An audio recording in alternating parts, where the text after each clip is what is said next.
జెన్యున్గా run track వచ్చేలాగా ప్రయత్నాలు స్టార్ట్ చేశాం. రన్ ట్రాక్ వస్తే అప్పుడు అందరికీ క్లారిటీ వస్తే ఓ ఇదే ఇంతేనా, ఇంతమంది చూస్తున్నారు నా సినిమా, లేదు నా సినిమా ఎక్కువ మంది చూడాలంటే ఏం చేయాలి, థియేటర్ వాళ్ళకి కూడా ఏంటి, ఓహో ఈ సినిమా రిలీజ్ అయితే నాకు ఎంతోమంది చూసారు, థియేటర్ వాళ్ళ దగ్గర లెక్క ఉంటుంది. కానీ వాళ్ళకు ఎందుకు మెయింటెనెన్స్ చేయలేకపోతున్నారు, వాళ్ళ ప్రాబ్లం ఏంటి, ప్రేక్షకుడికి మనం టికెట్ కానీ క్యాంటీన్ రేట్లు కానీ థియేటరు యాంబియన్స్ మెయింటెనెన్స్ సరిగ్గా లేకుంటే ఎందుకు వస్తాడు. కావలసినప్పుడు టికెట్ రేట్లు పెంచి రావద్దని చెప్తున్నాం, క్యాంటీన్ రేట్లు పెంచి రావద్దని చెప్తున్నాం, థియేటర్ మెయింటెనెన్స్గా సరిగ్గా లేకుంటే ఎందుకు వస్తాడు, రాడు. ఇది సింగిల్ థియేటర్స్ ప్రాబ్లం. ఇక్కడ నుంచి మల్టీప్లెక్స్ మెయింటెనెన్స్ ఈజ్ గుడ్, ఎందుకు అవి కొత్త. కానీ అక్కడ టికెట్ రేట్లు 250, 300, అంటే మళ్ళీ క్యాంటీన్ రేట్లు అన్నిటి మీద డబుల్. ఒక ఫ్యామిలీ అక్కడికి నలుగురు కలిసి సినిమాకి వెళ్ళాలి అంటే 1500 నుంచి 2000 రూపాయలు పెట్టే కెపాసిటీ ఉన్న వాళ్ళే వెళ్తారు. అప్పుడు ఆడేం చేస్తున్నాడు, ఒరే ఈ సినిమా యావరేజ్ అంటారా, ఎందుకులే ఓటీటీలో చూద్దామని వెళ్ళడం మానేస్తున్నాడు. నా ఇక్కడికి వెళ్ళట్లేదు, నా అక్కడికి వెళ్ళట్లేదు. అట్లీస్ట్ సింగిల్ థియేటర్లో మేము కంఫర్టబుల్గా పెడితే, అరే మల్టీప్లెక్స్ వరకు ఎందుకు ఈ సినిమా యావరేజ్ అంట, ఇక్కడ వెళ్ళి చూద్దామనేది మూమెంట్ చేయాలి. అంటే ఇప్పుడు ఒక సునీల్ నారాయణ గారు వాళ్ళు ఏషియన్ ఫిల్మ్స్ వాళ్ళు పాత థియేటర్లు తీసుకున్న సూర్యకళ కానీ లేకపోతే సత్యం థియేటర్ కానీ ఇలా కొన్ని థియేటర్లు జిల్లాల్లో కూడా చేస్తున్నారు. మీరు ఏమైనా అలాంటి ప్రయత్నం? మేము చేసాం.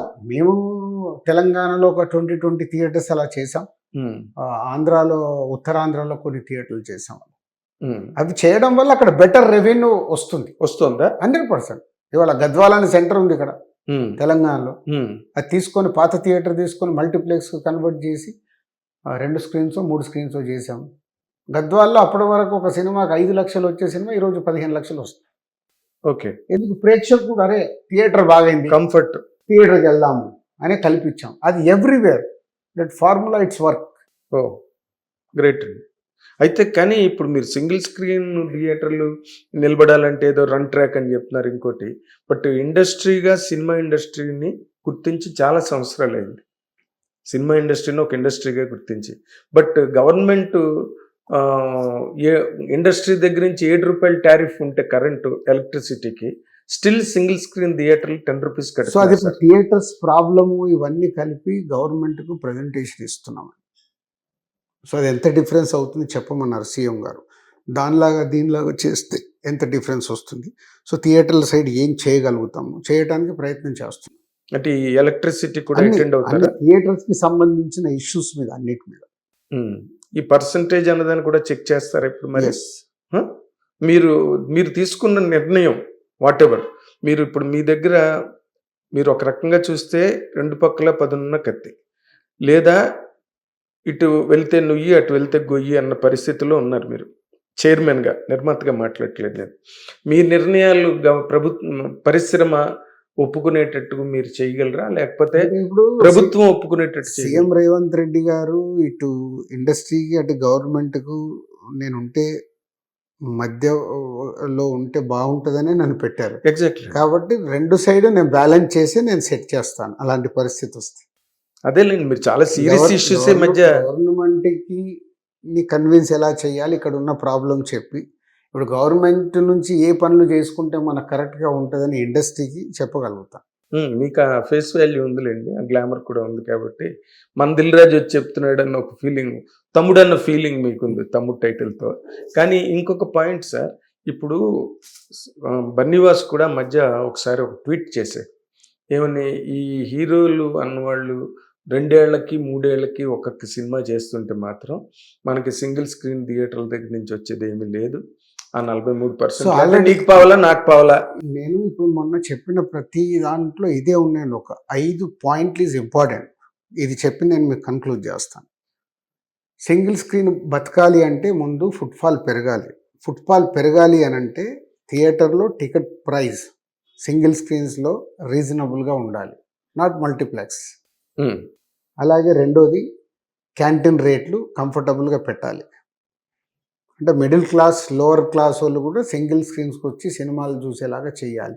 ఆ సింగిల్ స్క్రీన్ థియేటర్స్ మెయింటెనెన్స్ బాగుండాలి, బాత్రూమ్లు కానీ సీట్లు కానీ ఏసీ కానీ ఇవన్నీ చెయ్యాలి. అంటే ఆ ఎగ్జిబిటర్కి ఏం కావాలి, ఆ ఎగ్జిబిటర్ థియేటర్ని కంఫర్టబుల్గా నడిపేలాగా మేము చేయాలి ఇండస్ట్రీ నుంచి. ఎస్. చేసినప్పుడు బాబు నువ్వు టికెట్ రేట్ తగ్గి, బాబు నువ్వు క్యాంటీన్ రేట్ తగ్గి, బాబు నువ్వు మెయింటెనెన్స్ బాగా చేయి, ఇప్పుడు నీకేం కావాలి చెప్పు, ఇలా చేస్తే నీకేం వస్తుంది ఏం పోతుంది అంటే ఇండస్ట్రీ ఎగ్జిబిటర్ ఇద్దరు మాట్లాడేసుకొని దాన్ని సెట్ చేసినప్పుడు ఫుట్ఫాల్ పెరగటానికి మొదటి అంశం.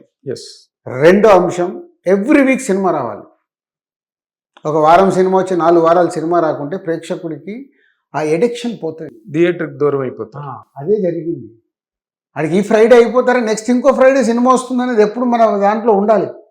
నెక్స్ట్ ఆ ఫ్రైడే సినిమాకి వెళ్దాం, ఎందుకు వాడికి ఇప్పుడు కంఫర్టబుల్గా ఉంది, సింగిల్ స్క్రీన్స్కి వెళ్ళి కంఫర్టబుల్గా సినిమా చూడగలుగుతున్నాడు. అలా ఎవ్రీ వీక్ సినిమా అందివ్వాలి. ఎవ్రీ వీక్ సినిమా అందివ్వాలంటే అందరి హీరోలు, పెద్ద హీరోలు సంవత్సరానికి ఒక సినిమా, మిడ్ రేంజ్ హీరోలు సంవత్సరానికి 2 సినిమాలు, ఇంకా కిందికి వచ్చిన ఉన్న హీరోలు సంవత్సరానికి 3 సినిమాలు. ఇలా ఇచ్చినప్పుడు automatic every week circle correct వస్తుంది. ఇది రెండో పాయింట్. మూడోది ఓటీటీ. ఓటీటీకి మనం ఇవ్వడంలో తప్పు లేదు. 4 వారాల్లో ఇచ్చేసి మనము ఆడియన్ని అరే బాబు 4 వారాల సినిమా వచ్చేస్తావు నువ్వు రాకని మనమే ఆపుతున్నాం. అదొక్కటి మార్చుకోవాలి. మార్చి ఓటీటీ వాళ్ళతో కూడా మాట్లాడి ఎన్ని వారాల్లో మీకు ఇవ్వగలుగుతాము, మీరు ఎంత ఇస్తారు ఇవ్వండి. అక్కడ ఎగ్జాంపుల్లో ₹1,00,00,000 ఇస్తున్నాడు నీ సినిమాకి, ఇప్పుడు 50 లక్షలే ఇస్తా అంటాడు. 50కే ప్రిపేర్గా, ఇంకా 50 లక్షలు ఉన్నాయి కదా. ఇక్కడ థియేటర్ ఫుట్బాల్ పెరిగితే ఇక్కడ 1,00,00,000 పెరుగుద్ది, 50 కాదు 1,50,00,000 పెరుగుద్ది నువ్వు సరి అయిన సినిమా తీస్తే. ఇక్కడి రెవెన్యూ పెరగాలి. థియేటర్ రెవెన్యూ పెరిగినప్పుడే సినిమా ఇండస్ట్రీ హెల్దీగా ఉంటుంది. అంటే మూడోది ఓటీటీతో మాట్లాడు. నాలుగోది ఈరోజు ప్రేక్షకుడికి వరల్డ్ వైడ్ సినిమా చూసే అవకాశం ఉంది. సో మనం ఎలాంటి కాంటెంట్ ఇస్తున్నాము అని చూసుకోవాల్సిన బాధ్యత మా పైన ఉంది. ఆ డైరెక్టర్, ఆ ప్రొడ్యూసర్, ఆ హీరో. సో ఇలాంటి కాంటెంట్ ఇస్తున్నాము. ఈ 4 సమపాలలో జరిగినప్పుడు థియేటర్లు పాత రోజులు వస్తాయి. బట్ ఈ 4 జరగాలి. ఒకటి జరిగితే సెట్ అవ్వదు, ఇంబ్యాలెన్సే ఉంటుంది. ఈ 4 జరిగినప్పుడు ఆటోమేటిక్గా సెట్ అవుతుంది. కాదు, నేను అడిగింది హీరోలని మీరు రెగ్యులేట్ చేయలేరా?